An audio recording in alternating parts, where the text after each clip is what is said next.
Hello guys, स्वागत है आपका कंटेंट मॉन्स्टर्स के एक और एपिसोड में। और आज के इस एपिसोड में हम रिव्यू कर रहे हैं द एम्पायर का।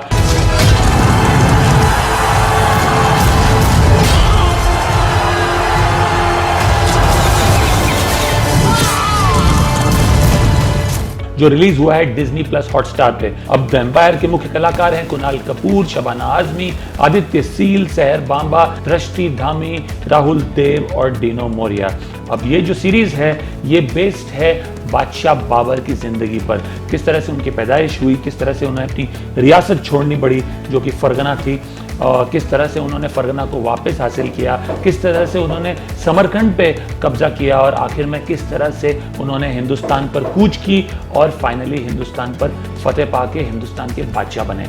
और बनने के बाद भी किस तरह से उनके घर में कॉन्फ्लिक्ट रही, उनके दोनों बेटों के बीच में कॉन्फ्लिक्ट रही, उन्हें दोनों में से एक को चुनना पड़ा अपना वारिस बनने के लिए। और ये सारी तकलीफों से जो वो गुजरे, उनके जीवन में क्या क्या तकलीफें आई, क्या उनके हाइज थे, क्या उनके लोज थे, उनकी पूरी जीवन पे ये सीरीज बनी है। This is the start of the Mughal empire in India और प्राइमरली इस सीरीज का सार यही है।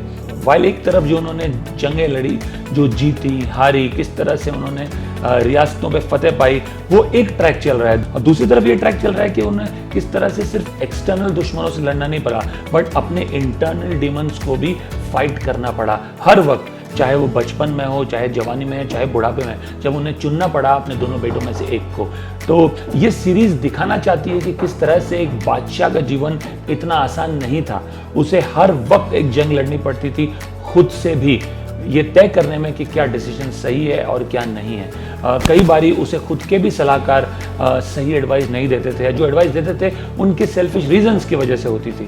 तो किस तरह से एक बादशाह को इस सब से ऊपर उठकर डिसीजन लेना पड़ता था। अब बाबर को इंडियन हिस्ट्री में माना जाता है एक इन्वेडर की तरह, जिसने इन्वेड किया इस देश पर और जहां से मुगल सल्तनत की शुरुआत हुई इंडिया में। अब ये सीरीज जो है बाबर के कई दूसरे पहलुओं पे भी लाइट डालने की कोशिश करती है। The man behind the emperor, उसकी क्या सोच थी, वो जब जंग लड़ता था तो क्यों लड़ता था, किस कश्मकश से वो गुजरता था, और इस सब पे भी लाइट शेड किया गया है। एक तरीके से बाबर की जिंदगी के अलग अलग पहलू पे रंग डालने की कोशिश की गई है। टू सम एक्सटेंट यस, थोड़ा सा वाइट वॉशिंग भी हुआ है बाबर का। आई थिंक कई चीजें जो दिखाई गई है वो थोड़ा फिक्शन स्पेस में भी है। I don't know if everything shown in the series is factual and real, but that aside I am reviewing this series purely as a piece of content, purely as a piece of entertainment, whether it grabs the audience attention और not. तो पहली बात तो मैं ये कहूंगा, जो sets हैं वो बहुत ब्यूटीफुली माउंटेड है, ये दाद देनी पड़ेगी।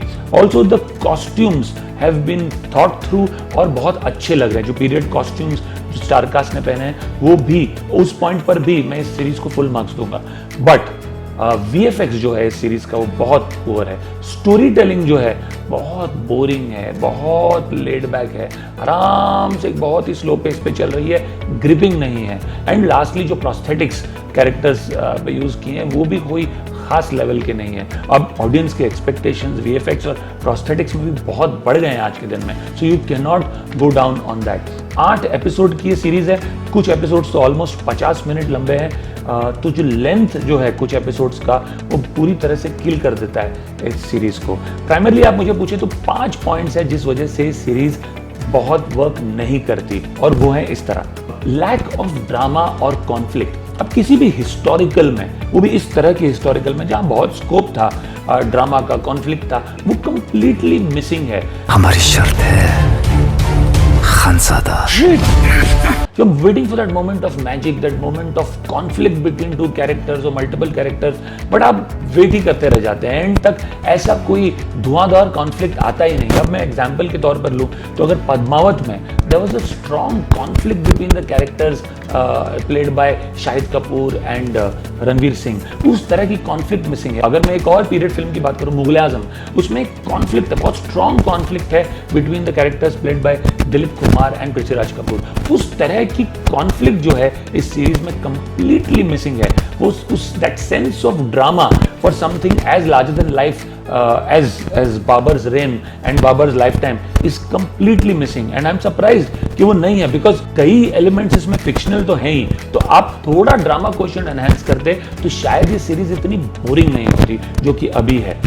It's almost like a boring history lesson that you don't want to be drawn into, because आप ये सब पढ़ चुके हैं in bits and pieces in your school life. तो ये एक और boring history lesson बन गया है in the absence of any conflict or drama. दूसरी प्रॉब्लम इस सीरीज की है कि इसकी कास्टिंग थोड़ी ऑड है. अब जो बाबर की पहली वाइफ का रोल प्ले कर रही है, जो कि सहर बांबा है, जो खुद अराउंड 22-23 ईयर्स की होगी, लेकिन उनके बेटे का जो रोल प्ले कर रहे हैं हुमायूं का, जो कि आदित्य सील प्ले कर रहे हैं, वो है अराउंड 30-32 की एज के. और पता चलता है, ऐसा नहीं है कि अगर आप किसी एज के हैं तो आप एक माँ का रोल नहीं प्ले कर सकते, बट क्लियर नजर आ रहा है कि जो माँ है वो बेटे से कम उम्र की लग रही है. तो इस तरह की कास्टिंग इनकंसिस्टेंसीज भी हैं इस सीरीज में, जो इसको पुल डाउन करती है. तीसरी प्रॉब्लम जो इस सीरीज की है वो है लॉन्ग वाइंडेड डायलॉग्स. वो भी है, जब उर्दू में इतने लंबे लंबे डायलॉग्स होते हैं, आपको डिक्शन पे ध्यान देना चाहिए. हम जहीरुद्दीन मोहम्मद बाबर 14 साल की उम्र से मौत को धोखा देते आ रहे थे. It almost feels as if the actors have learned the dialogues by heart and they're just parroting them out. एक जो diction है, जो सही डिक्शन है, वो कई कैरेक्टर्स ने पकड़ा नहीं है. अब हम जब क्लासिक फिल्म्स की बात करते हैं तो गॉडफादर का नाम हमेशा लिया जाता है. अब मानेंगे, जब मार्लन ब्रैंडो उस फिल्म में इटालियन बोलते हैं और उनका जो कैरेक्टर है जब इटालियन बोलता है, उन्होंने 4 से 5 महीने लगाए थे सिर्फ वो एक्सेंट सीखने में, वो इटालियन एक्सेंट सीखने में. इसलिए आज वो फिल्म हमें क्लासिक लगती है, क्योंकि उसमें उतनी मेहनत हुई है. आज इस तरह की हिस्टोरिकल जब बन रही है, एटलीस्ट ये मेहनत तो होनी चाहिए कि आप सही उर्दू डिक्शन पकड़ें. इस रियासत के जर्रे जर्रे की हिफाजत करना आपका फर्ज है. कई वर्ड्स जो हैं इस सीरीज में आपको लगेगा कि गलत प्रोनाउंस हो रहे हैं, और वो उसका कारण यही है कि सही लैंग्वेज सुपरवाइजर या डिक्शन सुपरवाइजर शायद सेट पे था नहीं, या था भी तो इतनी अहमियत नहीं दी गई है इस टॉपिक को. अब हिस्टोरिकल जब आप बना रहे हैं, इस चीज़ को तो बहुत अहमियत देनी चाहिए, ऐसा मुझे लगता है. You can not take today's audiences lightly. वो छोटी छोटी चीज़ें देखते हैं, बारीकी से पकड़ते हैं, तो मुझे लगता है यहाँ पे भी कुछ कमी रह गई. चौथी चीज़ है एक्शन. अब बाबर ने अपने लाइफ टाइम में कई जंगें लड़ी, कुछ हारे, कई जीते, तो एक्शन का स्कोप इस तरह की सीरीज में बहुत अच्छा था. चाहे वो इब्राहिम लोदी से जब लड़े हिंदुस्तान फतेह करने के लिए, चाहे वो शबानी खान से जब लड़े समरकंद फतेह करने के लिए, बट ऐसा कोई भी एक्शन सीन मेमोरेबल नहीं है. It is so run of the mill. The action is so run of the mill कि आपको खुद लगता है कि ये आपने कई बारी देखा है, especially when you see some of the action scenes of Padmaavat और बाजीराव मस्तानी. आपको लगता है कि उसमें एफर्ट डाला था संजय लीला बंसाली ने एक्शन सीन्स को भी अच्छे से कोरियोग्राफ करने का. वो एफर्ट कंप्लीटली मिसिंग है यहाँ पे. तो action just doesn't work for me. और पांचवी चीज है द एक्टर्स डोंट एज. मतलब एक 18 साल के पीरियड के बाद भी कुणाल कपूर जो कि बाबर का रोल प्ले कर रहे हैं, वो वैसे ही दिखते हैं ऑलमोस्ट जैसा कि वो 18 साल पहले दिखते थे. इवन द कैरेक्टर ऑफ दृष्टि धामी और Sahher Bambba, they just don't seem to age. आपको ये समझ ही नहीं आता कि ये हिस्ट्री में अलग अलग टाइमलाइंस पर है. ऑलमोस्ट 2 डेकेड्स बाद ये कैरेक्टर अब वापस आए हैं. जो जंप होता है टाइमलाइन में, वो उनके चेहरे पर एक्टर्स के उनके मेकअप में वो नजर ही नहीं आता है. So that again is a huge inconsistency I felt, and I think that's a big miss out on a period drama which spans over 40-45 years like this.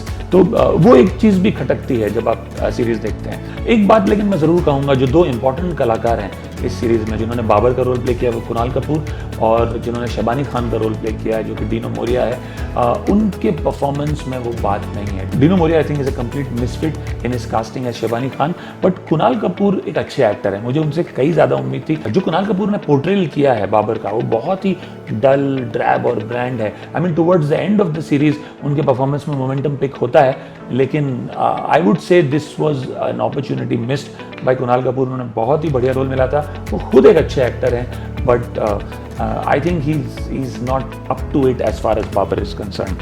He doesn't make the character look interesting. He makes it look very dull. These are the 2 disappointments I would say from an acting perspective. So broadly, these are the 5 things that don't work for me as far as The Empire goes. And because of this, I would give it a rating of around 4 on 10. I think these 5 things are too big to ignore for a period drama like this. Now, the positives for the series, I think the biggest surprise packet of this series without an iota of doubt is दृष्टि धामी। उन्होंने जो खानज़दा का role play किया है, जो कि बाबर की बहन है और उनकी खास एडवाइज़र है, जिनके कहने पर ही बाबर कई सारे इंपॉर्टेंट कदम लेते हैं अपने जीवन में और अपनी रियासत के लिए। दृष्टि धामी ने बहुत बढ़िया काम किया है। She is got a very good role I must say, और उन्होंने उस रोल को बहुत ही बखूबी निभाया है। बाबर हमारे खानदान से बढ़कर हमारी जान नहीं है, हमारे लोगों से बढ़कर। I think hats off to her and I think her performance is going to be a revelation for everybody. दूसरे जो किरदार जिन्होंने बहुत अच्छा काम किया है वो है राहुल देव, जिन्होंने वजीर खान का रोल प्ले किया है।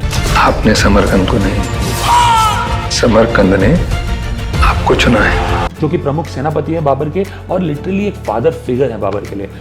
The intensity, the depth, the gravitas that Rahul Dev brings in his performance, again I think he is done very well and his performance will be remembered after this series. I hope he gets more such powerful and author back role because he delivered a brilliant performance. और जो तीसरे कलाकार है जिन्होंने बहुत बढ़िया काम किया है वो है इमाद शाह। उन्होंने कासिम का रोल प्ले किया है, जो कि बाबर के दोस्त भी हैं और बाबर के आशिक भी हैं, और उनका जो सेम सेक्स लव है वो भी बहुत ही ग्रेसफुली इस सीरीज में हैंडल किया गया है।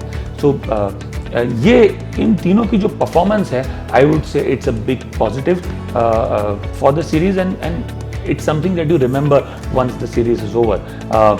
हालांकि आई मस्ट ऐड, जो कि डायरेक्टर हैं वो पहले असिस्टेंट रह चुकी है संजय लीला बंसाली, और एक मैसिव पद्मावत हैंगओवर आपको नजर आता है द एम्पायर में भी। खास करके शबानी खान का जो कैरेक्टर है, जो डीनो मोरियो ने प्ले किया है, उसमें बहुत क्लियरली आप झलकियां देखेंगे अलाउद्दीन खिलजी के कैरेक्टर की, but very clearly the performance is nowhere even close to matching that of Ranveer Singh's.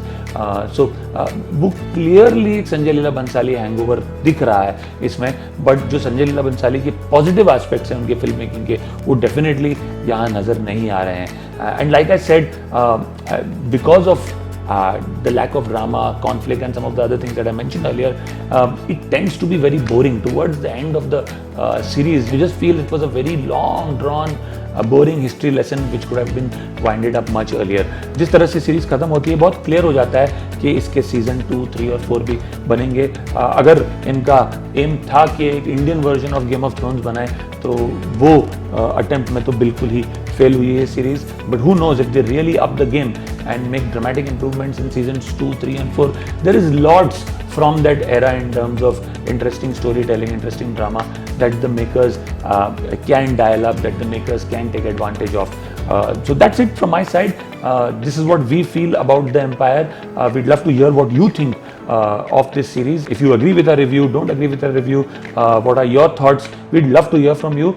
And if you like our video, please do subscribe to our channel. And for more such videos, we'll see you soon. Thank you.